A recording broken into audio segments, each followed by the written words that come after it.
tuvo que salir corriendo.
Saludos, aquí estamos reincorporándonos después del asueto navideño y dentro de este mar de noticias y conflictos que hay, porque la situación de Irán también se ha puesto muy fea. No solo ha implicado que subió el barril, sino que estaba viendo un video. Negal Morales es nuestro invitado de hoy. Hola, Kiko, un abrazo. Negal, que es amigo mío. Así Y además, orgullosamente. ahorita lo vamos a conversar porque yo he venido haciendo salvedades. Yo digo, un momentico, yo no creo que el problema de Negal sea un problema de plata. Yo no creo que sea así. Por eso lo vamos a hablar. Aun cuando, yo le insisto, le decía a Negal que todo este episodio que está ocurriendo en la Asamblea Nacional me parece de terror, porque en vez de reconocernos, de buscar salidas al conflicto, las desvanecemos. O sea, cada día actuamos como si el país no importara, como si los venezolanos que están sufriendo hambre, la falta de luz, como si eso no fueran los problemas fundamentales, sino esta cosa, si Guaidó es, o si tenía o no los votos. Cuando los problemas de la política están por encima de la gente, pues es un desastre. Porque además creo que la gente está dejando de querer a los políticos. Hay en las redes unas tendencias, porque eso es puro laboratorio lo que hay ahí.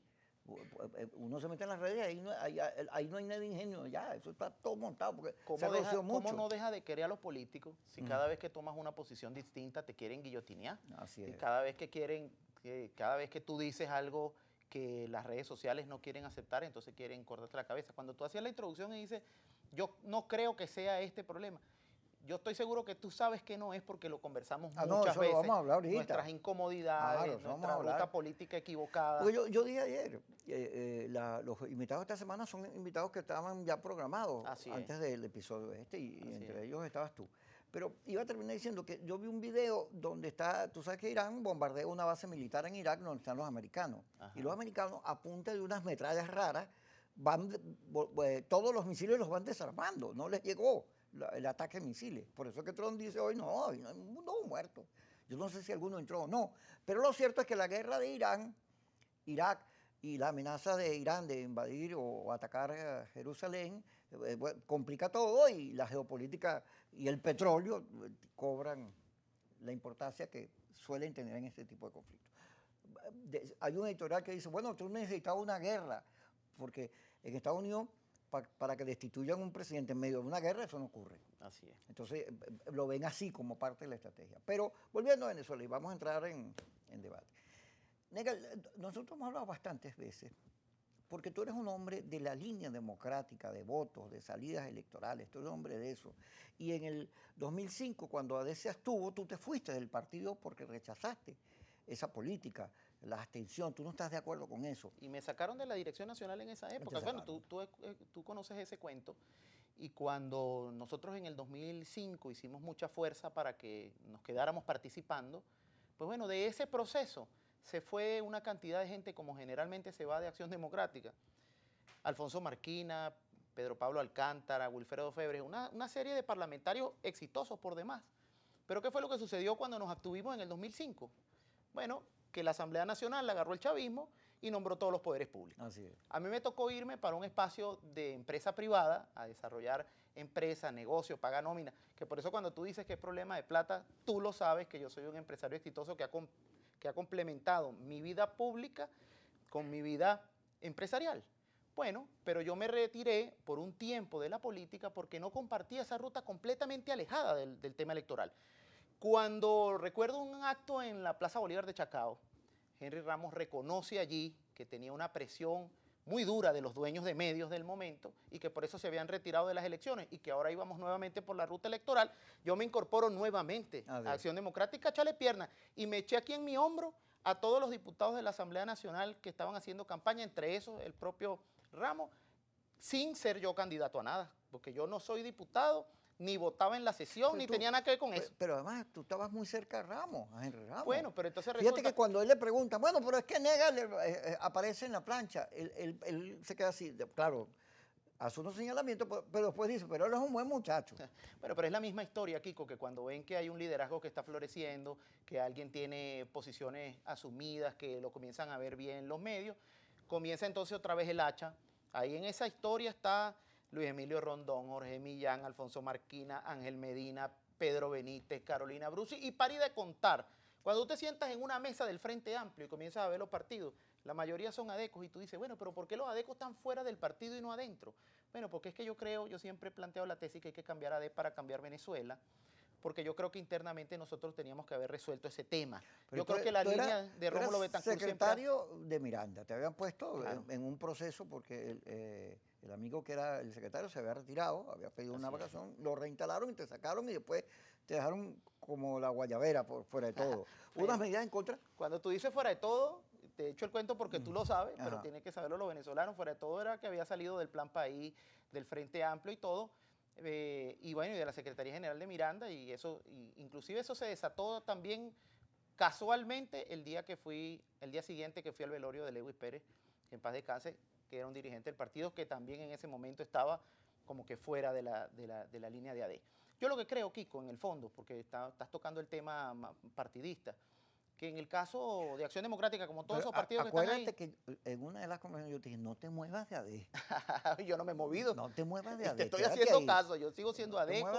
A mí, yo creo que no es la primera vez, salvando las distancias, porque no me pongo a esa altura, pero si se lo hicieron a Carlos Andrés Pérez y a Jaime Lucinchi, que lo sacaron de allí, ¿cómo no hacerlo conmigo, que soy solo un dirigente del partido? Pero yo no creo en esas autoexclusiones, yo sigo siendo adeco, yo sigo estando en el corazón de mucha gente que me ha acompañado en esta lucha por más de 30 años y además que ha visto lo que es mi trayectoria política, porque yo le eché pierna a este partido y a esta lucha social desde que era secretario juvenil de una parroquia hasta ser secretario juvenil nacional y estar en el CEN.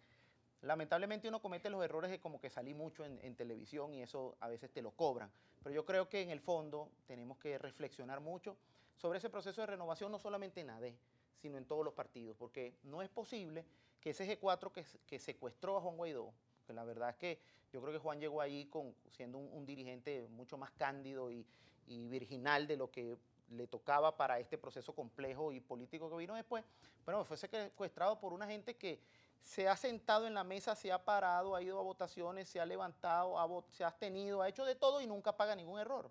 Siempre siguen siendo los mismos. Y yo digo, bueno, ¿cuándo será el momento que uno pueda discutir internamente sobre cuáles son las posiciones? Yo iría por el país diciendo, yo no estoy de acuerdo con esa ruta y eso es lo que me ha separado de ese liderazgo y del propio Juan Guaidó.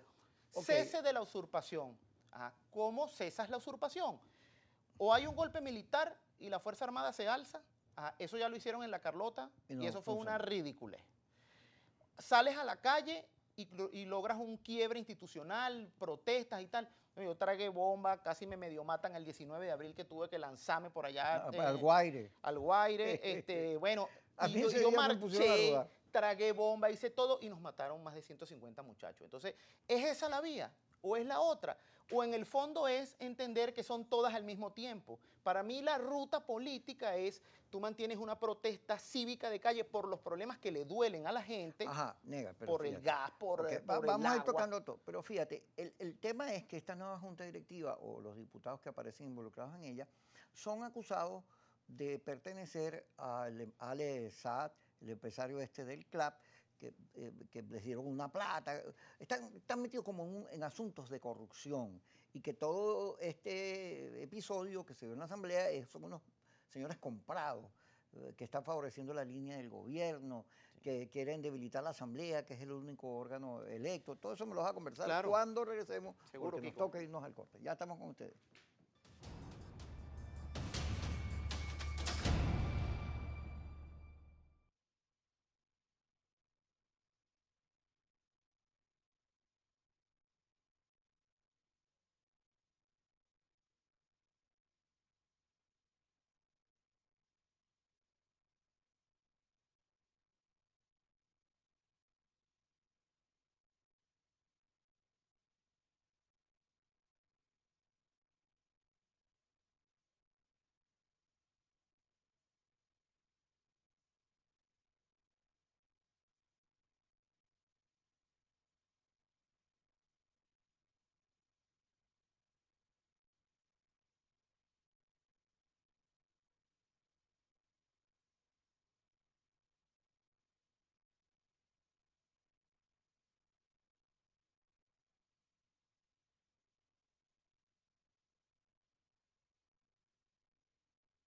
no entra. Pero eso tapa que no sabías meter un 5-0, Simón. Si hubieran podido quebrar o hubiera salido a ganar, pero no sabías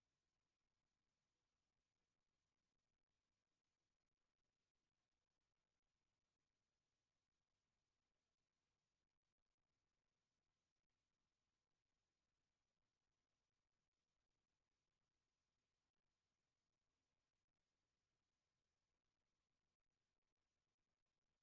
o sea, nunca pensaste, nunca tuviste alternativas de juego frente a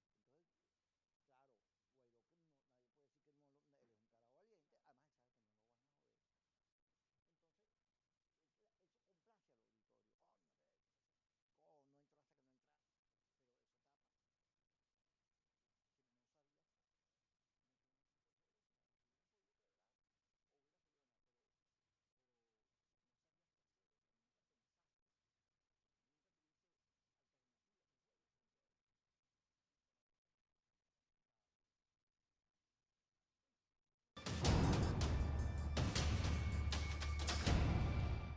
Negal Morales aquí con nosotros. Negal, te decía yo que este cambio de la Asamblea, esta nueva directiva, donde tú estás como secretario, está acusada de ser víctima de maletinazos, de trabajar para Al Saad, este hombre de los CLAP, acusado de corrupción de los CLAP, que es una gente vendida, son unos traidores, hay un cuadrito donde están todos. eh, Se habla de $1.000.000, de unas cantidades enormes. Entonces, no parece tener justificación política, no parece tener discurso, porque son unos malandros, son unos dañados, unos torcidos. yo dije ayer, yo sí creo que ahí hay plata, porque en la política, el que no crea que se mueve la plata, pues es un inocente. La política es muy dura y además es realista. La política trata con las virtudes del hombre, pero también con sus miserias. Ahora, en mi caso particular, yo puedo decirte, como te dije hace rato, que primero ni estaba en la Comisión de Contraloría, porque Es que no tú no era eres ni diputado. siquiera diputado. Lo que pasa es que la gente me lo dice en la calle porque es que yo me dediqué a la secretaría, a trabajar, a declarar, a hacer actividades, a recuperar las visitas guiadas, a trabajar en la calle, a llevar la secretaría a las visitas con los muchachos. Y entonces la gente cuando me veía declarando y tomando posiciones, pues siempre me dice, bueno, diputado, venga para acá, pero yo no soy un diputado incorporado a la Cámara, no estaba en la Comisión de Contraloría, no tenía ninguna responsabilidad en esa sesión. Para nada, ni para votar, ni para llevar quórum, ni para hacer eso. Lo que en el fondo está pasando allí es que hay una batería de un lado, pero entonces pareciera que hay que silenciar los otros, porque, por ejemplo, yo veo un informe que salió en la prensa colombiana sobre el caso Monómero, y ahí le salpica un poco de gente, y yo no veo, inclusive gente de mi partido, y yo no veo dónde está la maximización de ese caso. A mí eso me decepciona, por ejemplo, Monómeros, Citgo, el cucutazo que dijo Calderón, bueno, hay una cantidad de cosas allí, bueno, pero entonces estas no, porque estas tienen que ver con el G4, pero bueno, aquellos, yo no estoy metiendo la mano en el fuego por ellos tampoco, pero lo que sí te quiero decir es que desvirtuar a la gente sin una prueba también se convierte en un acto de fascismo, y agarrarle y tomarle fotos y poner en un cuadro y comenzar a condenar. Mira, Kiko, yo te voy a decir, te lo digo aquí al frente tuyo y de las cámaras, lo que no podía pasar es que yo esté viendo que hay una ruta política que va directa al fracaso y yo me quede callado. Cuando después venga mi hijo y me pregunte, mira papá, tú eras dirigente de Acción Democrática cuando ya tenía 20 años el chavismo. Ahora tienes 50 en el poder, ¿y qué hiciste tú en esa época? Pero es que no, yo me quedé callado, hijo, porque es que a mí me iban a fusilar los amigos del colegio, o las redes sociales, o las amigas de siempre, o los vecinos, porque yo no podía decir que cesar la usurpación no implica retirarse completamente del tema de la ruta electoral. Pero Dios mío, si en enero los bolivianos estaban completamente entregados a la continuidad y nosotros estábamos envalentonados por la juramentación de Juan Guaidó. Y resulta que los bolivianos salieron de Evo y nosotros seguimos con Maduro calándonos este desastre gobierno porque ellos decidieron participar y protestar en la calle y nosotros decidimos que no era esa la vía. ¿Pero por qué? Porque venimos entonces en un tema de que se sataniza, por ejemplo, la ruta electoral, el que habla de elecciones, hasta que no cese la usurpación no puede haber elecciones, entonces en esa ruta no es petrificada, no se puede mover. Decía Teodoro. El 84% de las encuestas, en casi todas, dice que la gente quiere votar, solo que le cambien el CNE para tener respeto al voto. Solo los estúpidos no cambian de opinión. Entonces, si tú tienes una ruta en la que yo me comprometí también y salí a echarle pierna, cese de la usurpación, que bueno, logramos. No se logró la Carlota, bueno, no se logró. ¿Es la calle la protesta? No se logró. Bueno, ¿y por qué no lo combinas? ¿Por qué no tienes una protesta social de calle con los problemas terribles? Porque el que se esté frotando por el hecho de lo que sucedió en la asamblea, quiero decirle que yo por ejemplo, soy un combatiente contra el gobierno de Maduro y lo voy a hacer siempre, porque creo que es un modelo equivocado, porque es un modelo que persigue al empresariado, porque es un modelo que no se encuentra con la gente, porque es un modelo que se aísla, porque es un modelo que pretende tener control social. Pues bueno, ese modelo yo no lo comparto. Pero lo que no puedo es aislarme, por ejemplo, a las negociaciones políticas. Entonces tú no puedes buscar un espacio donde yo te doy y tú me das para armar una ruta. Entonces te protesto en la calle, denunciando. Me siento contigo a decirte, mira, hay que ponerse de acuerdo, el país no puede seguir así. Y finalmente voy también a la ruta electoral. Y si te gano, si te tengo la calle movilizada, si he hablado contigo para decirte que no te voy a guindar de un palo de mango cuando me toque hacer la transición, y también te gano las elecciones, entonces lo puedo cobrar. Pero decirme a mí que yo me tengo que volver a calar un año más, diciéndome que hasta que no cese la usurpación no voy a elecciones, era entregarle la asamblea. Me estás diciendo desde ahorita que vas a volver a hacer lo que hicimos en el 2005, pero ya yo era un chamo que me fui a trabajar en la empresa privada. ¿Y qué es lo que me dices ahora? Que me vuelva a retirar de la política y que me cale eso, para que entonces tengamos 50 años del madurismo. Ahora, yo esa no me la calo, Kiko, y esa es mi posición, y la digo transparentemente al país. Esa ruta está equivocada, y está equivocada fundamentalmente porque hay dirigentes de ese G4 que yo no sé si es que les interesa, o es que no escuchan a la gente, o es que están atrapados en su propia política, pero eso no tiene viabilidad. Cuando tú le dices a la gente, vamos bien, la gente te dice, irán bien los de Monómero, irán bien los de Citgo, porque yo estoy mamando. Ahora fíjate, Diosdado Cabello dice hoy que ese bochinche que está ahí en la Asamblea, que se acaba caballo y que van a tomar medidas. Se habla de que en cualquier momento aparecerá un pronunciamiento del TCJ diciendo la directiva es la que preside Parra. Y cuando uno oye hablar a Diosdado, dice, bueno, ¿será que van a evitar que quienes respaldan a Guaidó funcionen como directiva allí? O en tanto que está reconocida la otra. ¿Qué crees tú que ocurra con este fenómeno de estas dos asambleas? Porque Pero te lo respondo de Ajá. plano en dos frases. Diosdado no tiene que estar metiéndose en nada que tenga que ver con la Asamblea Nacional. Así de sencillo. Él tiene su cosa ahí, su parapeto, lo que sea. Eso es una cosa que nosotros no tenemos que ver con eso. Lo único que hemos hecho en alguna sesión es que uno sale de la sesión y se los está encontrando porque ellos son los que tienen el control del palacio. Y entonces uno se los encuentra porque ahora ellos sesionan en el Senado y a veces uno se los ha encontrado. Pero Diosdado no tiene nada que hablar sobre la Asamblea Nacional. La Asamblea Nacional tiene una directiva que, por cierto, es una directiva que han hecho tantos cuentos de camino sobre lo que sucedió y pareciera porque es que juegan a la inocencia del venezolano que quizás no tiene por qué saber de técnicas parlamentarias, no tiene por qué saberlo, pero yo fui secretario. Tú sí sabes cómo es. Hermano, si tú tienes los votos para ganar una elección, entras con tu gente y te cuentas. Si no tienes los votos, rompes quórum. Si entonces tú estás allí en la puerta y adentro tú tienes los votos, yo escuché diputados al lado mío, bueno, presenten la plancha, si queda electo lo vamos a buscar.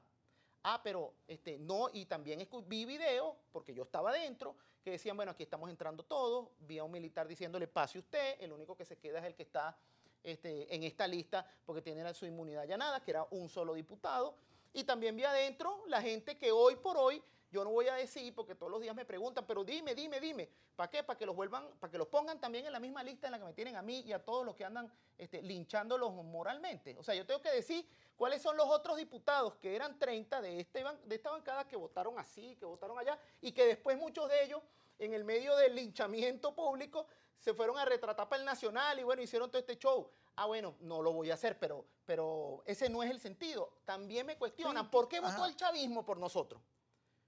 Yo esa pregunta la acepto con cariño. Ajá. Que me pregunten por qué el chavismo votó por nosotros. Bueno, porque le convenía llevarse por medio Guaidó. Ese puede ser una, pero la otra es que yo formé parte de la Comisión de Justicia y Paz durante todo el año y hablé de reconciliación, de paz, de que tú cuando saques al chavismo no lo puedes guindar de la Plaza Bolívar, que aquí vamos a tener que entendernos, que hay que hacer política, que tú a mí no me puedes juzgar, yo cuando llego al hemiciclo le doy la mano, aunque me tome una cámara, pero ¿y por qué no? ¿Qué es eso? Si tú saludas a un chavista, entonces te linchan. Entonces, como uno tiene un discurso que hemos dicho que hay que despolarizar, que hay que encontrarse en el diálogo político y que hay que participar en la ruta electoral, entonces ese discurso que está aquí, que es el que nosotros llevamos a esa plancha, mientras el discurso que era, te saco, te psiquitrillo, cese la usurpación y veo cómo te... Ah, bueno, entonces los tipos dicen, bueno, me voy por aquí. Que también les interesa el conflicto político entre nosotros, claro que les interesa, claro. Porque yo le voy a decir otra cosa a los venezolanos. Mientras que nosotros estamos cayéndonos a piña aquí ahorita, tú sabes en lo que seguramente andan ellos, preparándose para ganarnos la parlamentaria. Entonces nosotros deberíamos entendernos. ¿Quién monta la estrategia de armar esta nueva directiva? Eso me lo vas a responder cuando regresemos. Seguro. ¿Fue el gobierno o fue... o fueron ustedes? Pero cuando regresemos, vamos a ir al corte y estamos con Negal Morales aquí en su programa Kikosis.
Seguimos con Negal Morales. Este es el tercero o el cuarto negro, díganme, porque yo me pierdo. El tercero, ok. Me pierdo y ve que uno habla mucha pistolada. Es que hablando se entiende la gente. ¿Quién armó la iniciativa? Tienes hasta rotulado tu cosa Sí, aquí. esos fueron unos amigos que me regalaron aquí. Estás coqueto, Kiko. Sí, bueno, es que para que la gente crea que uno es serio hay que vestirse serio. Mira, ¿quién inventó esta estrategia? Porque quien habla del regreso del gobierno a la Asamblea Nacional es Timoteo, dentro de las propuestas que hicieron posible la instalación de las mesas de diálogo que se instaló en la Casa Amarilla, mal llamada la mesita. Pero ahora estos sectores, el MAS, Cambiemos y Avanzada Progresista, denuncian que lo ocurrido en la Asamblea es un atentado a la Constitución, al reconocimiento de los poderes, o sea, no jugaron para allá, para esta iniciativa. ¿Quién inventa esta iniciativa? ¿Este es un nuevo sector de la oposición? Yo creo que está saliendo un nuevo sector de la oposición, sin duda. Cuando tú ves la composición de esa junta directiva y ves que viene de varios partidos, de liderazgos locales, regionales, sobre todo de las regiones, te das cuenta que la procesión iba por dentro y ahí está irrumpiendo, se está revelando una cantidad de gente que veía muchísimas cosas. Yo, por ejemplo, te digo, por ahí anda un audio de un diputado amigo mío, que por cierto ni me ha escrito una letrica en el medio de estos tiros, pero que bastante hablamos de estas cosas, donde denunciaba monómeros, Citgo, denunciaba que los gringos les estaban dando dinero a las direcciones de partido para hacer las cosas y para el trabajo de logística en la Asamblea Nacional, bueno, ayuda internacional para esas cosas, que no está mal, pero bueno, entonces al diputado le llegaba, mira, es que a ti te tocó fue $50, a ti te tocó fue esto, entonces los diputados se comenzaban a quejar porque unos sí, unos no, el hotel que no me lo dan, mi logística, la comida, por condiciones muy precarias. Pero ellos mismos que no son tontos decían, bueno, pero es que arriba yo no veo la misma cosa.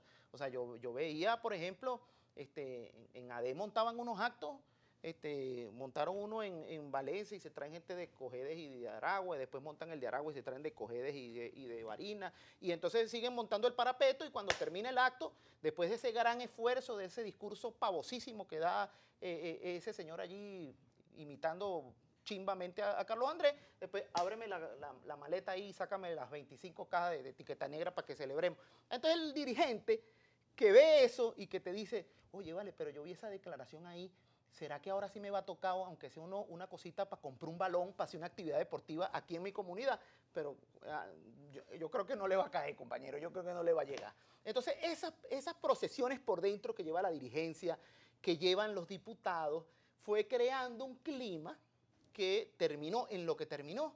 Terminó en que había mucha gente descontenta, mucha gente divorciada de esa ruta, mucha gente cuestionando a lo interno lo que está sucediendo en sus partidos.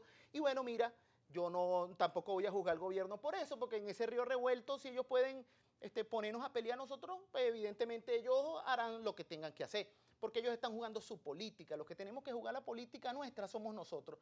¿Qué tiene que venir ahora? Tiene que venir una recomposición de la política. ¿Cómo juega la política si ahora es visto como un corrupto, un dañado? No, chicos, porque son un mundillo chiquitico ahí de 4 redes sociales de laboratorio, entre esos promovida por mi propio partido que quiere lincharme. Entre eso, pero eso pasa porque la gente conoce a uno, porque la gente sabe lo que uno tiene, porque decía Carlos Andrés que la tos y la plata es lo único que no se puede esconder. La gente sabe, bueno, tú mismo sabes dónde me buscas, dónde me consigues, vas a mi negocio. Los dirigentes del partido de Miranda han ido toda la vida, por más de 10 años han ido a mi negocio a hablar conmigo y se toman un café. Saben lo que tengo y lo que no tengo.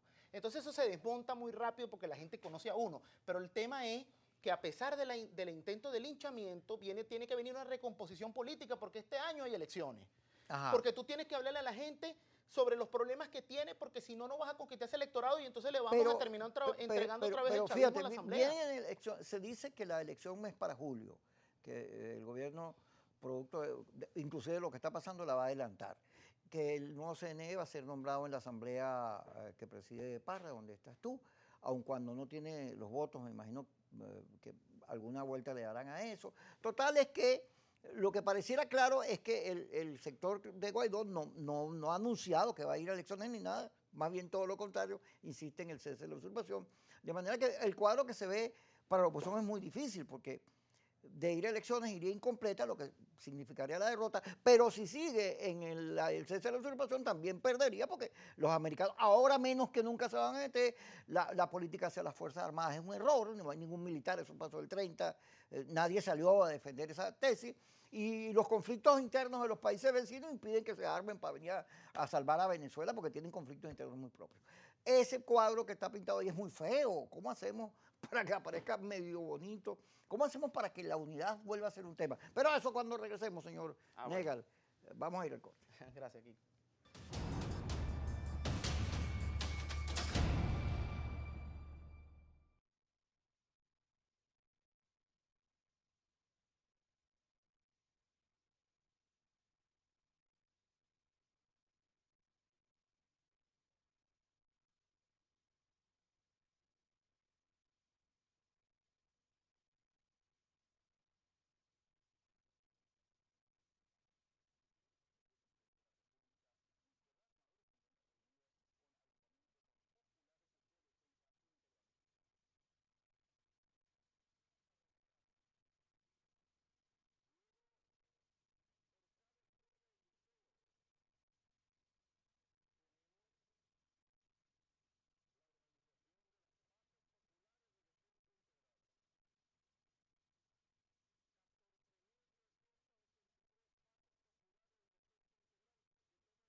Negal Morales con nosotros. Negal, fíjate, uno lo que ve, lo digo porque es mi propia reflexión, que es que la política ha terminado, porque el gobierno lo ha puesto así, en un arte de jugadas.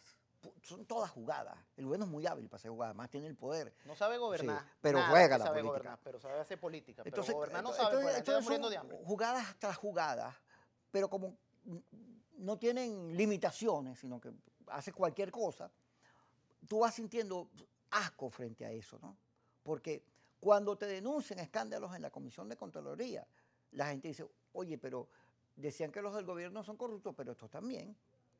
Cuando hay estos despelotes, la gente dice, oye, pero están destruyendo el país, la institucionalidad, el respeto a la ley, a la Constitución, pero uno y otro, porque así como Guaidó desconoce a Maduro, Maduro ahora desconoce a Guaidó a través de una nueva Asamblea Nacional. Entonces es una cosa que alejada de la gente, porque es sucia, la política se ve como tramposa, llena de miseria humana. No hay una dignificación y eso produce una crisis en el mundo. Ahí está Colombia, el hombre más rechazado de Colombia hoy es Duque y Uribe, porque ya pasó la época de la guerrilla, de la FARC, y ahora la gente lo que quiere es otra cosa y no la encuentra porque se da cuenta que estos son unos perversos, unos bichos malos. Y hay un elemento adicional, Kiko, que es del mundo moderno, que son las redes sociales, que entonces también sirve para generar esas matrices de opinión. Claro, pues son unos laboratorios carísimos, claro, que además son financiados por grupos de poder. Sí, bueno, a mí por cierto, decía yo que me habían hackeado, porque sacaron un Twitter donde yo decía que por la fuerza entramos y citaba a Maduro. Ya me acaba de caer a palo por allí un community manager que yo tuve y que tenía la clave de mi cuenta. Ya sé de dónde viene ese Twitter. Yo voy a pedir una investigación y sabe quién lo estoy señalando. Pero entonces pone trabaja contigo. Trabaja conmigo, tenía mi clave y ahora me está cayendo a palo ahí. 2 más 2 son 4. Pero eso es sucio. Bueno, hermano, esas son las cosas. Pero eso ocurre en las redes. Y eso en las redes. Claro. Entonces las redes también muchas veces te sirven para generarte matrices y hacer lo que tú estás hablando, Kiko, que es al final como que enlodar la actividad de servicio social en la cual nosotros nos hemos sacrificado, porque este es un tema de sacrificio, de desprenderte de momentos familiares, en el caso mío, los fines de semana en los barrios de Miranda haciendo operativos médicos, haciendo torneos deportivos, recorriendo, bueno, y todo ese trabajo que uno hace de organización social es por eso, por servicio. Pero entonces cuando entonces tú eres un choro y a ti te dieron un maletín y a ti dónde estábamos a buscarte y tú de tramposo, traidor, eso lo que haces al final es enlodar a todo el mundo y no queda hueso sano. Y en esas crisis es donde salen esos liderazgos alternativos que después entonces cuando hacen algún desastre en el país la gente dice, cónchale, ¿y por qué voté? Verbigracia, recordemos que tenemos 20 años sumidos en esta tragedia. 20 años. 20 años en los cuales intentamos en la vía electoral en el 2015 y ganamos. Pero ya nos habíamos retirado en el 2005 y pareciera que nos quieren empujar para allá y no hay que hacerlo. Pero en esa línea, nosotros tenemos en este momento, que era tu análisis inicial, intentar recomponer esa política en el medio de las diferencias. Yo cuando diputado Luis Parra, presidente de la Asamblea, me comentaba su idea, le di un bosquejo y dije, sí, hay que crear una comisión de reencuentro entre los parlamentarios a ver cómo podemos recomponer esta política. Porque ¿qué es lo que vamos a hacer? Vamos a ir entonces destrozados allí. A mí cuando vi la imagen de Maduro con ese poco de gente ahí, esos militares, sí. La primera imagen que me dio es cómo cesas la usurpación con esa fuerza militar a punta de que una marcha entre Altamira y La Castellana, donde te ponen un piquete allí. No es la única estrategia, tienes que hacer esa y también tienes que entenderte en elementos fundamentales como por ejemplo la responsabilidad que tenemos en nombrar un CNE creíble para que la gente pueda nuevamente recuperar en el voto. Porque ahora con este enredo que hay, la designación del CNE se ve obviamente en el tribunal, no se ve otro escenario. Pero el escenario natural del debate y del encuentro tiene que ser la Asamblea Nacional. La Asamblea Nacional debería intentar reunirse con todas las facciones, inclusive tirarle un puente a la mesita. Yo también lo he dicho, porque es que aquí hoy son los traidores de la Junta Directiva, pero es que el grupo de los traidores va cambiando, porque cuando la mesita también dijo, mira, nosotros creemos que tenemos que hablar, y fueron y se reunieron con Maduro, también los lincharon. Entonces la cosa lo que pasa es que va cambiando, y yo desde ese momento dije, hay que tirar un puente a ese sector para escucharlo. Lo que pasa es que hay un sector que ha sido muy sectario y que ha secuestrado la política.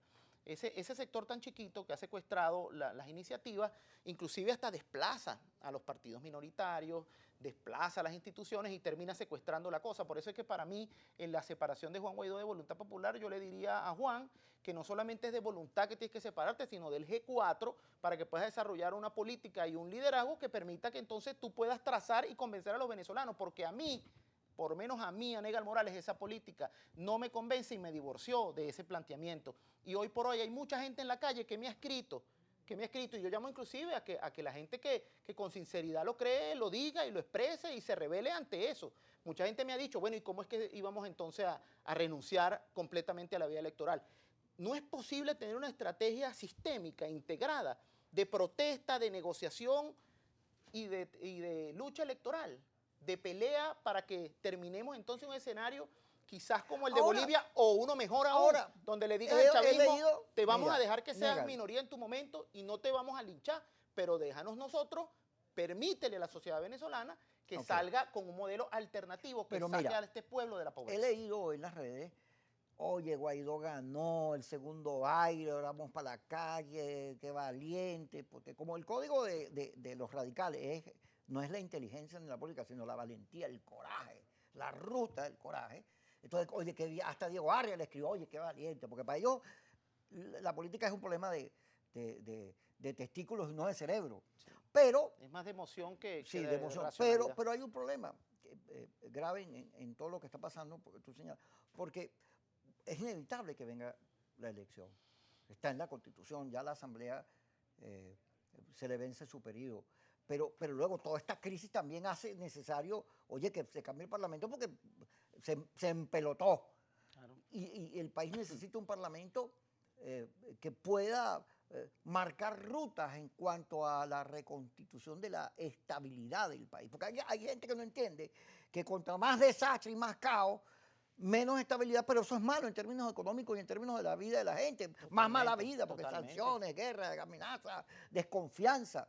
Más bien la oposición tiene que reconstituir la confianza, pero es muy difícil porque los políticos todos desconfían unos de otros. Todos se vienen metiendo puñaladas y las intrigas internas. Pero ¿cómo se puede producir eso que tú señalas, un proceso de reencuentro, de conversación, de búsqueda de ruta electoral, cuando quienes están ganando ahorita mantienen el discurso de cese de la usurpación? Y además es aplaudido porque resistió la embatida del enemigo, del gobierno, de los traidores. Guaidó va con su caballo blanco adelante, no lo daña nada. ¿Cómo se puede cuando esos son los términos de la discusión? Sí, bueno, yo creo que tiene que imperar la racionalidad política, Kiko, porque en el fondo, como tú decías, ver la política nada más desde el punto de vista emocional y no racional, mientras que nosotros estamos en eso de quién es el más valiente, quién se toma la foto y quién es el más radical. Estos señores están preparándose, buscando testigos, organizando calle por calle, VC, no sé qué. Y entonces cuando vamos a esa pelea, porque eso también ha pasado, que tenemos una agenda divorciada a eso y cuando quieres venir a participar entonces estás por fuera. Yo era representante del Frente Amplio cuando a mí me dijeron a las 3 de la tarde que había que denunciar el fraude masivo de las elecciones de gobernadores. Y son testigos los compañeros que estaban en la mesa. Ahí todavía no estaba Freddy preso, estaba Ramos. Le dije, déjame hablar a mí para yo hacer el planteamiento. Yo fui víctima de habernos divorciado de la ruta electoral en el 2005 y ahora lo vamos a hacer de nuevo para tener 10 años fuera otra vez. Le dije, no, aquí hay que entender que sí es verdad que hay ventajismo y por eso hay que cambiar el CNE. Pero también había gente que decía, ¿para qué vas a elegir un gobernador si eso no te sirve para sacar Maduro? Entonces no hubo el coraje de explicarle que después de haber ganado la Asamblea Nacional teníamos que haber acumulado fuerza ganándole los gobernadores y con esa mayoría ganarle las alcaldías y con esa mayoría los consejos legislativos y los consejos municipales y después matarlo en las elecciones presidenciales y si no quería reconocerle hacíamos como Bolivia. Pero no se podía hablar de eso tampoco porque tenías que sacarlo mañana. Era Maduro, mañana es que te tienes que ir. Entonces ese tipo de cosas que no se hablan con coraje, sino que se hablan porque me van a dilapidar en las redes, es la que nos tiene hoy en este espacio. Entonces yo diría, Kiko, que hay espacios de reencuentro entre la Asamblea Nacional, la política de los partidos tradicionales, la política de la mesita y una cantidad de cosas y hay que promover algunos diálogos. Hay instituciones aquí que yo siempre he dicho que la política en Venezuela está tan compleja que no se le puede dejar solo a los políticos. Yo he sido un promotor de la incorporación de los sectores empresariales, de los sectores sindicales, de la iglesia. Yo fui promotor del Frente Amplio, lo monté y cada vez que desestimaban esos sectores los convocaba, porque necesitamos eso. Ojalá hoy sean esas instituciones promotoras de ese diálogo. Pero la y iglesia junto a la salió Asamblea. pronunciándose por la directiva de Guaidó. Bueno, pero que lo conversemos y que sean promotores de ese diálogo y de ese encuentro. Vamos a discutirlo, vamos a ver qué es lo que vamos a hacer, pero en todo caso, no solamente por el reto parlamentario, sino que tenemos otros retos por delante, porque en el fondo, ¿sabes cuál es? Porque lo que nosotros creemos es que Nicolás Maduro no es el liderazgo que aglutina a los venezolanos ni que va a resolver los problemas. Entonces ahí hay una meta, que es cambiar el gobierno, pero en el caso de mi visión es cambiarlo pacíficamente, no dejando que me vuelvan a matar los muchachos en la calle. Entonces, si esa es mi visión, vamos a construirla juntos, pero esa es la meta y que no se esté frotando la mano los señores del chavismo, porque hay que reconstruirnos, pero para allá vamos, porque ustedes son rechazados por la mayoría de los venezolanos y esa es la verdad. Entonces lo que nosotros tenemos que recomponer nuestra mayoría, hacerla sentir, porque fíjate, hemos tenido un extraordinario apoyo internacional, pero ese apoyo sirve nada más para algunas cosas, no para que en una mesa de negociación te sirva para presionar. Hemos tenido una mayoría que sirve para tomar una foto espectacular en el distribuidor de Altamira, pero no hemos expresado nunca esa mayoría, a excepción del 2015 donde ganamos. Entonces son retos que tenemos por delante y yo creo que este es el momento de ponernos los pantalones largos entre todos, de intentar dejar ese odio que nos ha sembrado este desencuentro de aquí. Yo inclusive, yo lo he dicho y a veces me lo intentan hasta desvirtuar. Salió por ahí en una red social que, bueno, Negal Morales dijo que no le gustó cómo era la cosa, pero igual reconoce a Parra. Es que yo no iba con la intención de que esto tuviese este rifirrafe allí. Cuando a mí esos parlamentarios me plantearon, mire, usted fue un secretario de lujo y usted comparte esta ruta, queremos que usted forme parte de esta plancha. Yo pensé que íbamos al hemiciclo, si tienes los votos ganas, si no los tienes los votos pierdes y listo, ya está ahí. Ahora estamos en este vaporón y por eso es que lo digo. Yo entiendo eso, pero ojalá lo reconozcan. Ochoa propone que el tribunal repita la elección, que el TCJ ordene la repetición de la elección contando los votos. Si eso ocurre, ¿tú estarías de acuerdo? Bueno, ya está en esta instancia, es una propuesta interesante, que la revisen, ya le tocará a esa instancia responder. Yo creo que los venezolanos, lo que hoy por hoy, nosotros por lo menos los que estamos allí en este momento, estamos intentando comenzar a ejecutar cosas. Bueno, pero chévere, pero vamos para adelante, para soluciones para los problemas de Venezuela y para resolver las crisis en las que estamos sumidos. Mira, tú sabes que un día tuve aquí unos amigos y pusieron un video, y el video había una muchacha bella con una pelúa. A mí me encantan las pelúas. Bellísima la mujer. Y yo, entonces Yesenia, como vio que me enamoré a la primera vista, fue y me la contactó. Yo me iba a poner celoso porque ahí está la pelúa mía también. No, esa es la esposa tuya. Bueno, que de paso le dieron su ramplanazo, también cobró de una manera tan baja. Bueno, esas son las miserias de la política, pero hay que salir. Bueno, vámonos para el Kikosi. Dale, Kiko. Y bueno, suerte. Fuerte abrazo, hermano. Y feliz año. Vale, gracias por la oportunidad. Vámonos para el Kikosi. Y mañana nos vemos aquí en su programa como todos los días.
llama Alfredo Naranjo.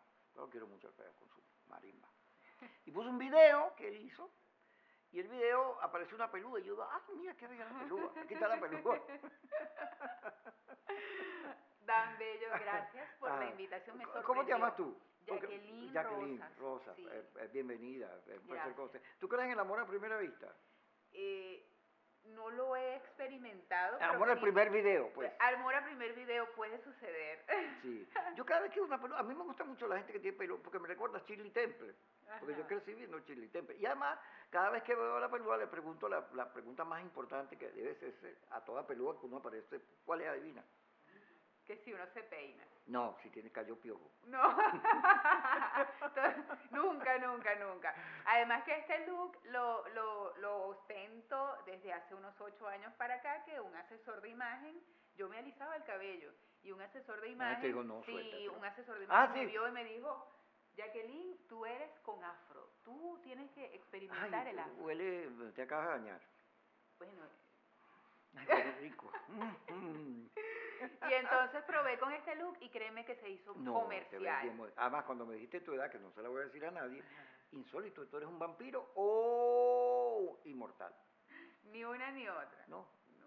Pero ¿cómo haces para conservarte tan bonita? Bueno, Kiko, lo que pasa es que cuando tenemos este trabajo que tiene que ver tanto porque con tú eres nuestra modelo, imagen, eres actriz. Sí, soy modelo, soy actriz, hago comerciales, he hecho videoclips, el de Alfredo Naranjo es uno de ellos. Yo estuve en un videoclip de Caramelos de Cianuro, El Instante Pasó, dirigida por el propio Asier Casalis, y eso fue muy, muy bonito. Estuve en el de Los Boys, Cerquita, El Duque, Wow. He hecho varios videoclips, ya van 7. Mira, y hay una cosa importante, que no tienes ojeras, duermes bien. Me cuido mucho. Sí. Me cuido porque, Kiko, ¿Y cómo te cuidas? ¿Te metes en una nevera? No vivo en una nevera, pero trato de... ¿No sufres? Y si sufro, me lo tomo light. Porque si no, ¿cómo hacemos si la vida... ¿Te ríes mucho? Bastante. Bastante, porque además que disfruto de lo que hago, lo hago con amor. Yo vivía en Valencia toda mi infancia y yo crecí siendo frustradísima porque mi mamá al graduarme de bachiller me obligaron a estudiar administración, y yo decía, yo no quiero eso, yo quiero ser comunicador social, yo quiero irme para Caracas. Hace 10 años que me vine para acá y me puse a estudiar comunicación social en la Universidad Católica Cecilio Acosta a distancia. Iba nada más a presentar exámenes, a exponer, lo hice por el tema del trabajo y ya estoy a punto de, estoy entregando mi servicio comunitario, mi informe de servicio comunitario para ser titular. Digamos, con toda esa belleza que tú tienes, con las ganas de ser actriz, con esa cara que denota un control mental sobre las emociones, y además periodista, wow. Sí. ¿Estás casada, no? Estoy casada. ¿Qué hacemos para que votes al marido y te cases conmigo? ¿Hay alguna posibilidad? No.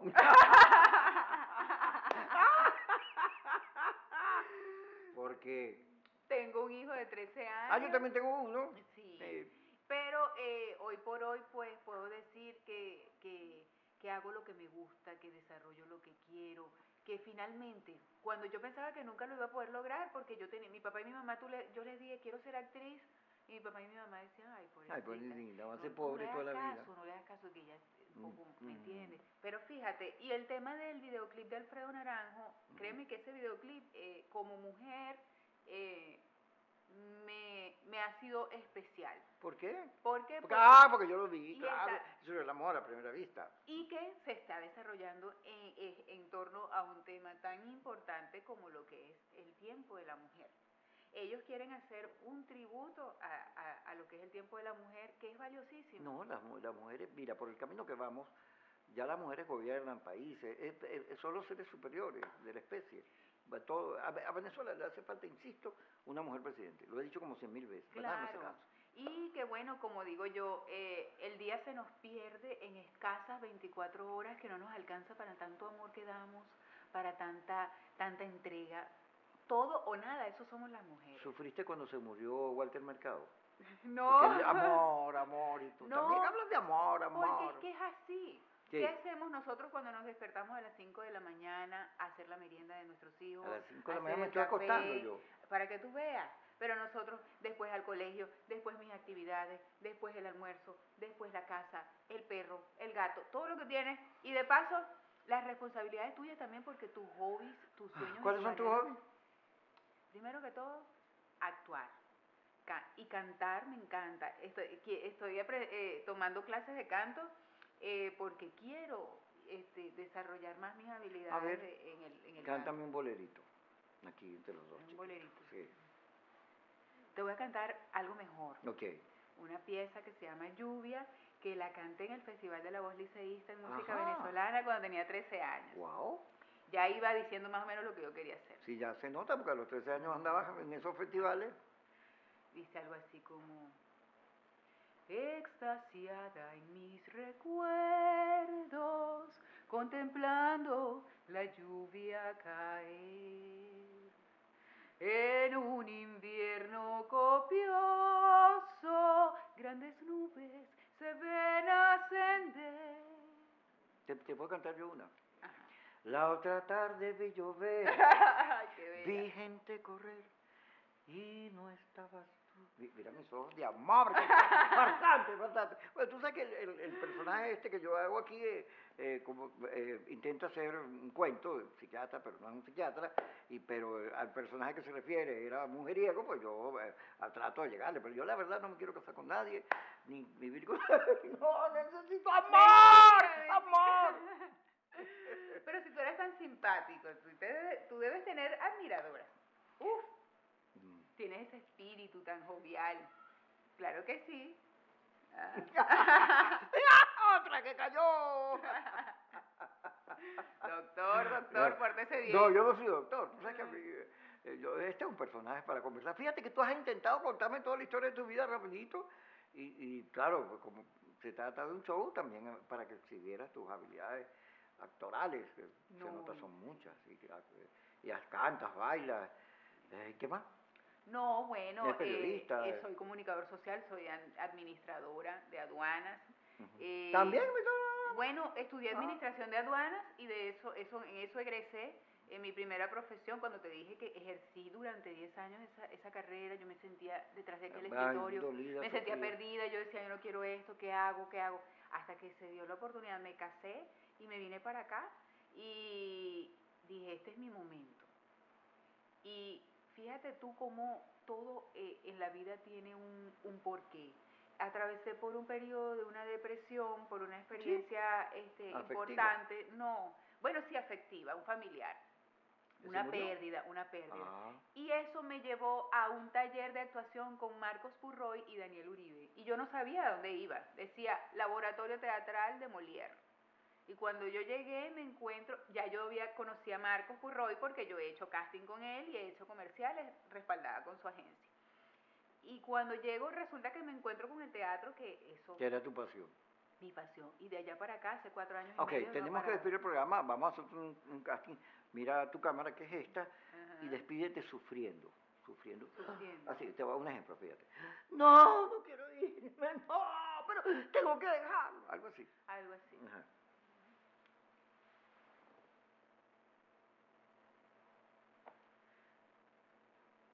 ¿Es en serio?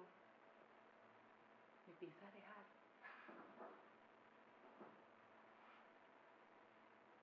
Piénsalo muy bien, porque otra como yo no nació.